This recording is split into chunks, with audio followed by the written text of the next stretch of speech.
Hello everyone, Shri IAS academy में आपका स्वागत है। जैसा कि आप जानते हैं कि श्री आईएएस एकेडमी ने आंसर राइटिंग की सीरीज की शुरुआत की थी, जिसमें ऑलरेडी हमारे 104 पार्ट आ चुके हैं।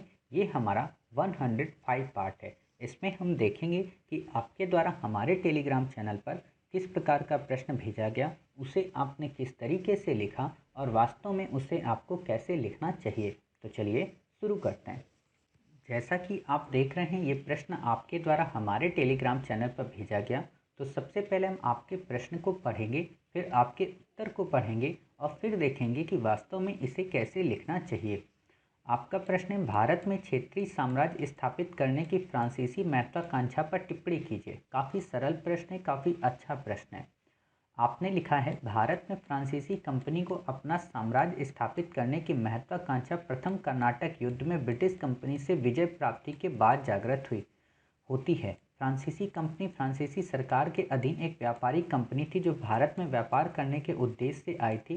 प्रथम कर्नाटक युद्ध के बाद दक्षिण भारत के क्षेत्रीय शासकों के हैदराबाद और कर्नाटक में अपने उत्तराधिकार को लेकर लड़ाई होने लगी, जहां फ्रांसीसी गवर्नर डुप्ले ने अपनी कूटनीति का इस्तेमाल करते हुए इन राज्यों में अपनी प्रभुसत्ता स्थापित करने का प्रयत्न किया।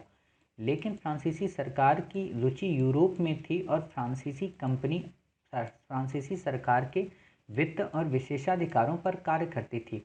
त्रिचनापल्ली की लड़ाई में फ्रांसीसी की हार होने की वजह से कुशल कूटनीतिज्ञ गवर्नर डुप्ले को फ्रांस वापस बुला लिया गया और फिर कुशल गवर्नर ऐसे आगे नहीं आ पाए होना चाहिए, जिसकी वजह से फ्रांसीसी लगातार अंग्रेजों से हारते गए और अंततः भारत में पांडिचेरी को छोड़कर सभी क्षेत्र अंग्रेजों के अधीन होते गए और अंग्रेज धीरे धीरे पूरे भारत को कूटनीति एवं सैन्य के बल पर पूरे भारत में अपना साम्राज्य स्थापित कर लिया। अतः निष्कर्षतः कहा जा सकता है कि फ्रांसीसी कंपनी कुशल कूटनीतिक एवं मजबूत सैन्य शक्ति होने के बावजूद भारत में अपना साम्राज्य स्थापित करने में कामयाब नहीं रही। कारण यह एक सरकारी कंपनी थी जो सरकार के दिशा निर्देश पर कार्य करती थी, जिसके कारण से ज़्यादा कंपनी ज़्यादा प्रभावी होकर कार्य नहीं कर पाई। देखिए, आपने क्या किया ना, आपकी शुरुआत काफ़ी अच्छी थी और काफ़ी अच्छे तरीके से आपने बातों को बताया है। जैसे आपने ये बताया ना, क्षेत्रीय महत्वाकांक्षा को लेकर आपने जो यहाँ पे पॉइंट दिए हैं इस जगह पे, ये काफ़ी अच्छे पॉइंट हैं। क्लियर। लेकिन इसके बाद से आपने फिर पैरा की दिशा और दशा दोनों को बदल दिया, जो कि प्रश्न की मांग के प्रतिकूल था। क्लियर। आपको क्या करना चाहिए था, आपको ये बताना चाहिए कि भारत में क्षेत्रीय साम्राज्य स्थापित करने में फ्रांसीसी महत्वाकांक्षा का मतलब क्या है। पहले इसे एक्सप्लेन करो। फ्रांसीसी महत्वाकांक्षा का मतलब फ्रांसीसी सरकार की महत्वाकांक्षा नहीं है। किसकी है? फ्रांसीसी गवर्नर की महत्वाकांक्षा। और उस गवर्नर की महत्वाकांक्षा में किसकी है? डुप्ले की, न कि काउंट डी लाली की। ध्यान देना, डुप्ले की महत्वाकांक्षा है। समझ रहे हैं? अब जब डुप्ले की महत्वाकांक्षा है तो आप बता सकती हो कि किस तरीके से डुप्ले ने अपनी इस महत्वाकांक्षा को साकार रूप देने का प्रयत्न किया। समझ रहे हैं? अब आप साकार रूप देने का प्रयत्न कैसे किया, आपने बताया भी है कि कैसे हैदराबाद और कर्नाटक के उत्तराधिकार को लेकर किया। लेकिन इससे पहले आप मद्रास विजय का जरूर उल्लेख कर दें। मद्रास विजय का मतलब मैंने आपको स्टोरी बताई थी ना, कि कैसे वो मद्रास को जीत लेता है, लेकिन जब मद्रास को लेकर नवाब के द्वारा, कर्नाटक के नवाब के द्वारा सेना भेजी जाती है तो उसको कैसे वो पराजित कर देता है। और कैसे सेंट टोमे की लड़ाई से, इसका उल्लेख जरूर करना है, सेंट टोमे की लड़ाई, कैसे सेंट टोमे की लड़ाई से फ्रांसीसी जो सैनिक की कुशलता है वो सिद्ध हो जाती है, अर्थात महत्वाकांक्षा के पड़ाव के लिए एक काफ़ी अग्रणी भूमिका निभाती है। क्लियर। और फिर जब आप ये सारी चीज़ें बता दोगी तो आप बता दोगी दूसरी लाइन से, दूसरे मतलब पैरा से, कि जो महत्वाकांक्षा होती है वो निर्वात में पैदा नहीं होती। अर्थात अगर महत्वाकांक्षा निर्वात में पैदा हुई तो वो अपना साकार रूप नहीं दे पाती। यानी कि महत्वाकांक्षा के लिए सहयोग, समर्थन और सजगता की आवश्यकता थी, जो कि उस समय डुप्ले को फ्रांसीसी सरकार से उतनी नहीं मिल पा रही थी। यहाँ पे न केवल फ्रांसीसी सरकार का दोष था बल्कि स्वयं डुप्ले का भी था, जो कि उसने अपनी कंपनी को स्थिति से सही रूप से वाकिफ नहीं करा पाया।